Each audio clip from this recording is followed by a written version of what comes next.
Hi guys, it's me. Sorry it's been a while since I've been really busy and whatnot.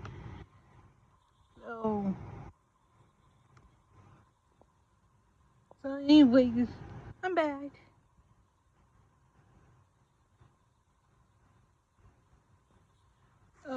This one is called a 22-year-old female. Just found out my late house sister, a 40-year-old female, is still alive. I'm flipping, you guys. My sister and I hadn't been close at all given the age difference. The fact that she lived across the country and the parent that we share was horrifically abusive towards me. Still, when she was diagnosed with cancer in 2013, I hoped by sending her some money here and there. She ended up getting a lot worse, and when I dropped out of college for unrelated reasons, I worked several jobs so I could help her out a lot more financially. I got the news that she passed away summer of 2016 and was invited to attend the service, although I couldn't because I wasn't able to get off from work. Fast forward to today when I get a request for a social media account and looking through a post. She's not only alive, but way better off than I am. I'm glad she's not dead, but what the hell? I haven't said anything to her because I'm not sure, A, how to confront her about it, and B, what I even want. I don't think I want to have a relationship with her given what went down, but mostly my mind is reeling and I'm trying to make sense of it.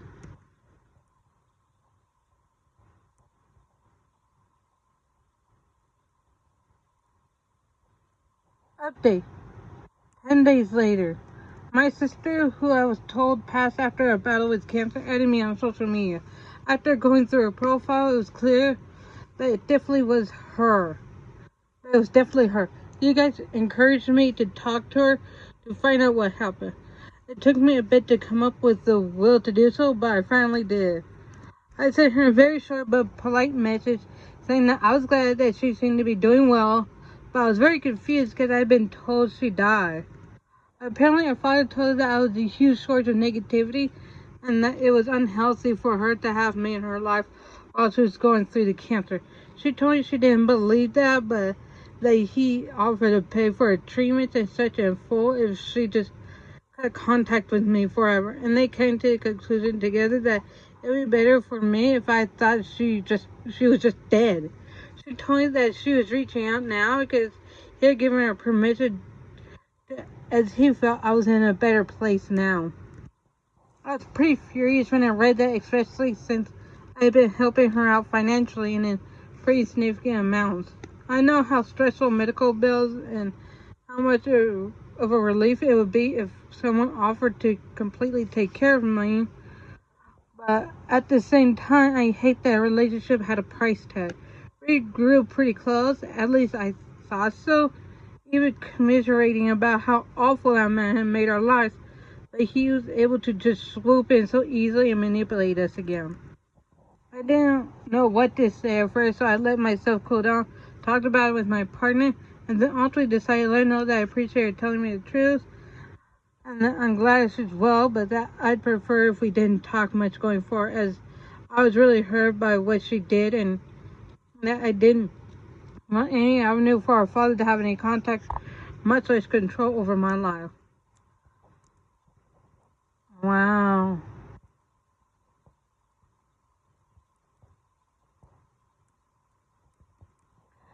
This comment from OP sums it up.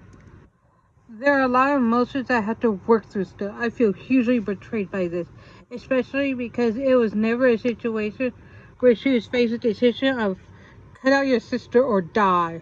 She wasn't having to turn down treatment, just didn't want to be shackled with all the debt. I'm really frustrated and really hurt, and maybe I'm holding her too high of a standard because I know situations are different for different people. But I was somewhat recently in and out of the hospital for a heart condition, and I would have given anything to have family that actually cared about me around. I don't know. Either way, I'm resolved to more or less avoid her, so I'm just trying to put it out of my head. Wow.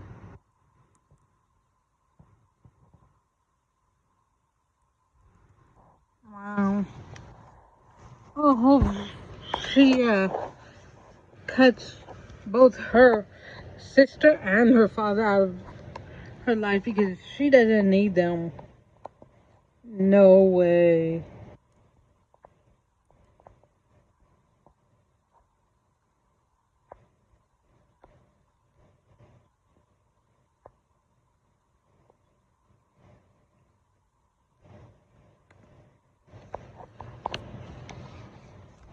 This one is called Am I the Butt? I call my sis shady for trying to sell television that still mounted on my wall on Marketplace. My 30-year-old, a 30-year-old female, my sister, 28-year-old female, lives with me in my current house over 2 years ago. She since has moved out. She left behind some belongings. One of them was a 40-inch smart TV that she left mounted on the wall of her bedroom, which is now my downstairs living room. Me and my partner, as well as her son, my nephew 4, use it daily. She has mentioned the TV a few times over the years, but never really stressed it. Lately, my sister's coming to some big financial issues and needs help. My boyfriend and I help as much as we can. It's important to note that nobody else in our family will help my sister with money anymore due to her not paying back small debts. Therefore, I am really the only person who gives her any financial support. Most recently, I bought her an iPhone on Marketplace for $200 because hers is broken. I have not asked her to pay me back for this. Also, my boyfriend and I constantly buy her groceries and give her food we buy, but still not eat, but will not eat. Additionally, we buy her son some special items whenever he comes over for a sleepover. So the incident happened 2 nights ago. My sister came over during the day to grab some gas money from my cash stash so she could take her kids to the water park. Absolutely, come and get it. While in my house, she took the liberty to take a photo of the TV she left behind and post it on Facebook Marketplace for $100. I was not aware of this. At 7 p.m. that night, I get a text from her saying that two strangers will be at my home shortly to take the TV and ask me to collect the $100 for you. Mind you, my partner and I were actually watching a movie on that TV. I was livid. I called her and gave her a piece of my mind. Called her shady. Said she was disrespectful and delusional. She thought that behavior was acceptable or normal in any way. I said it was bonkers for her to believe she could just do that without talking to me. She doubled down and reminded me it was her TV, and I dare not say. She even went so far as to say, I clearly couldn't care less about my nephews, and I was more concerned about my own convenience. Eventually, after some back and forth, I had my boyfriend send her $85 and told her we would be keeping the TV. She had spoken with me and said, so I'm wondering, am I the butthole? Update, same post. Thanks all for your input and feedback about this situation. Everyone has helped put this in perspective for me. I might not be the butthole in this situation, but I am certainly not doing myself or my sister any favors by continuing to allow her to use me. I'll be working on my enabling behaviors. For anyone who likes drama, she came by my house today and we had the worst fight of our relationship. It'll be rocky at best moving forward. She was not willing to accept any criticism and stays firm that I am just a cold, evil person, and I called her awful things for trying to sell her TV. I mean, she absolutely saw no fault in what she did and how she did it. I'm done trying to convince her otherwise. My heart's hurts not for her and I, but at the idea I may see less of my nephews. I'll stay strong and be better at setting healthy boundaries moving forward. Thank you. Wow.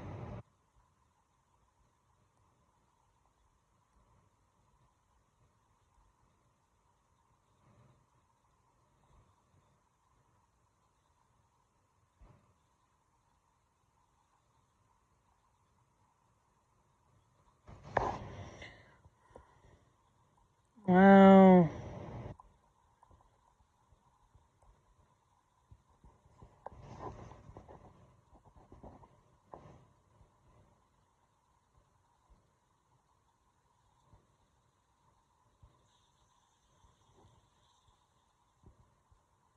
Well, I hope she sets healthy boundaries from now on.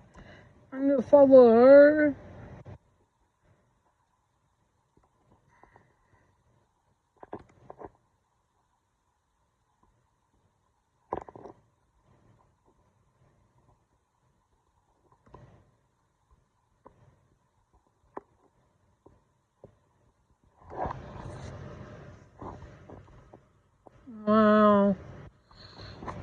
I hope she sets healthy boundaries for her sisters from now on.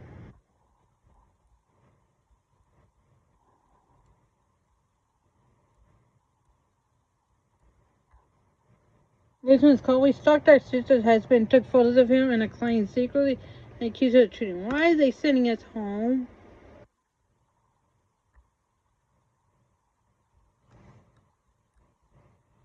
Am I the butt for making my younger sisters fly home early after they followed my husband? I have two younger sisters who are 15 and 17.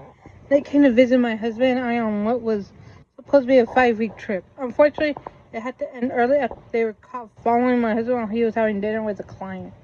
I told them they had to leave immediately because I could tell my husband was close to exploding, and even though they kept begging me to hear them out and to let them stay, I wouldn't. I'd call her dad and let him know they would be coming home early and why, which didn't go over well. My stepmom wanted me to let them stay until the morning so they would fly back in the daytime, but I told her it wasn't possible and they had to leave immediately. I'm supposed to be visiting soon, but my sister told her dad that they don't want to see me. My stepmother said I wasn't welcome in her house after what I did to them.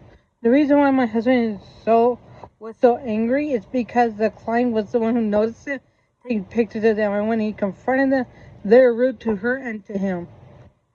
So, am I the butt? I'm gonna say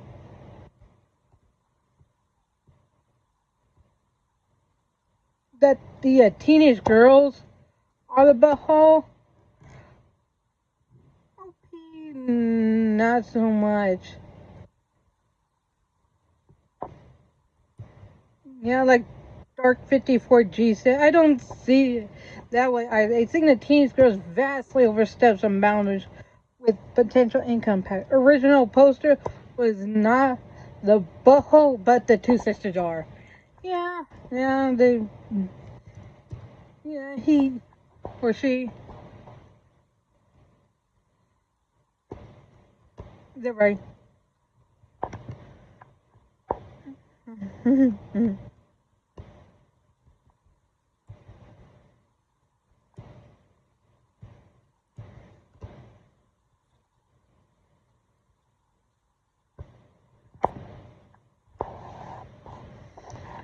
This one's called "My husband and I were walking in our neighborhood when a man stopped us in front of his house and claimed my husband was having an affair with his wife."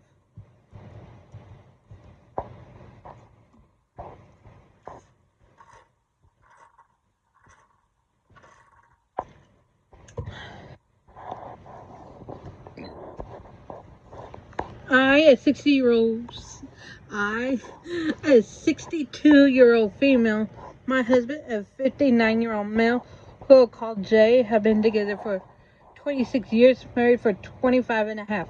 He's one of the most wonderful people I know. I had a very rough, dysfunctional, abusive childhood. Took years of therapy and tons of support from Jay to get to the other side and really learn how to love and trust. I also have ADHD, OCD, and suffer from severe anxiety and PTSD from my traumatic childhood. Jay's always been supportive and actually maintained a great sense of humor, especially with my ADHD. I have to stop there. I know what it's like to have a partner with ADHD. My boyfriend has ADHD and autism. So I just want to say that I know what that's like. Okay, now I'm gonna continue. He actually was the one who suggested looking into a diagnosis. I was diagnosed about 10 years ago. Woo!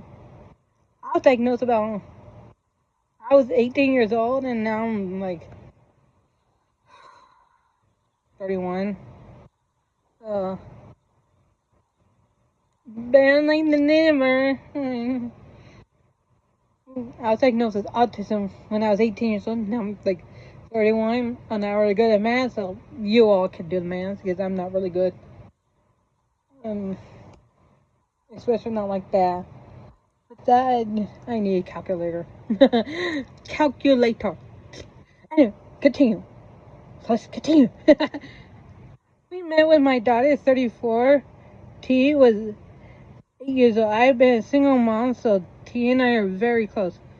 We went to family counseling right after we married, his suggestion, because we wanted to ensure we integrated our family and learn how to do that with steps. To say that it has been amazing is an understatement. Jay and Tia love each other so much, it took a while, but we really worked at it. I tell you all of this to give a brief glimpse of why I trust Jay implicitly. We have gone through so much together. There were times I thought that there was no way he was going to stay, that this would be the straw that broke the camel's back, but he has never left my side. When this man stopped us, he asked my husband was having an affair with his wife. Both this man and his wife are well into their 80s. We thought he was joking at first, and both of us started laughing. We then realized that he was serious. At first, he tried to say that it occurred during lockdown for COVID while I was at work. I told him that that was impossible because I am a teacher and taught remotely from home for over a year. We asked him why he thought this was occurring, and he said that his wife, who is in late stages of Alzheimer's, confessed to him. We asked if he knew a time frame when this supposedly occurred, as we have mostly cameras around us. Yeah, I am very paranoid. And we could get footage so he could see that his wife had never been to our home. He said he didn't know and couldn't ask her due to Alzheimer's. This whole thing was so surreal. I was furious. I told him there was no way this happened. My husband would never purposely hurt me. He said that's what all people say when confronted. There was a lot more back and forth, but he refused to back down, even though there was absolutely no evidence other than a confession from a woman in late stages of Alzheimer's. I am not naive, nor am I blind. There are zero red flags. My husband treats me so well, and we do everything together. I 100% believe this is so-called affair never occurred. My question is, what do I do now? Do I give a restraining order to ensure he stays away from us? Of all the crazy that's happened in my life, this has got to top the list. Am I wrong to want to get a restraining order against an 80-year-old man? I'm gonna say, fuck no. Oh my god. Update the next day. Update. Damn, I'm so sorry. It took me forever to figure out how to edit this. I have no idea how to update. This is my first post. First, I'm reading all of the comments and taking that to heart. I read all of the time people thanking in the Reddit community for their help and insight, and that's not like you all have shared your stories and really educating me about these horrible disorders. I never realized how horrendous Alzheimer's and dementia are, and not only how they affect a person with disorder, but the devastation this has on those that love them. You have helped me to understand how this man and his wife need our compassion and grace. I did speak with a person in the neighborhood. I was worried about getting anyone involved officially because, as many pointed out, this could cause more harm than good. She assured me that they do have children and friends that do check on them, but she actually has not seen them around a lot lately. She reached out to them. Next, I was walking around the neighborhood. Some people suggested that I do not walk by their house, but that would be impossible. Think of like a thermometer shape. It's a long street with a cul-de-sac at the end, but in the middle is this big long island with 5 houses on it. Anyway, at one point, the gentleman knocked on his window and pulled the top down. He had to speak to me. I said that may not be the best idea, as he essentially accused my husband of a horrendous crime. He said he would only take a few minutes. It was not something bad. I told him I would not go on his property, and I actually backed up to the middle of the street. He asked if I would be okay with his going into his porch, and I said yes. He immediately apologized. He said my husband's demeanor was what made him realize that there was not any truth to what his wife said.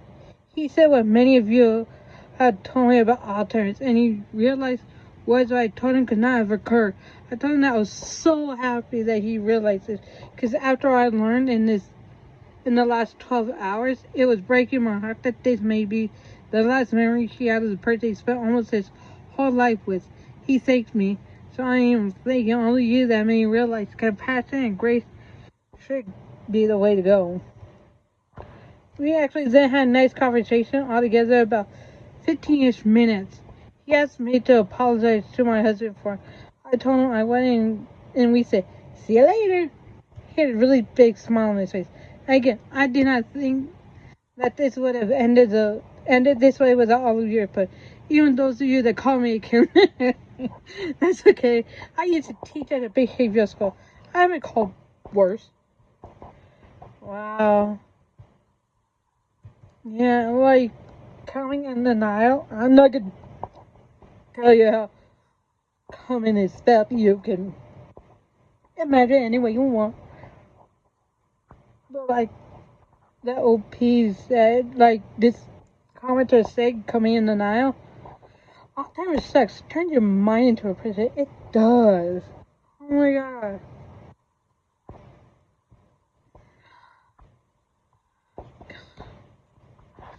It does. I mean, I'm glad that he officially found out that what his wife did, that what his wife said was not true. Because it's not. It's not true at all.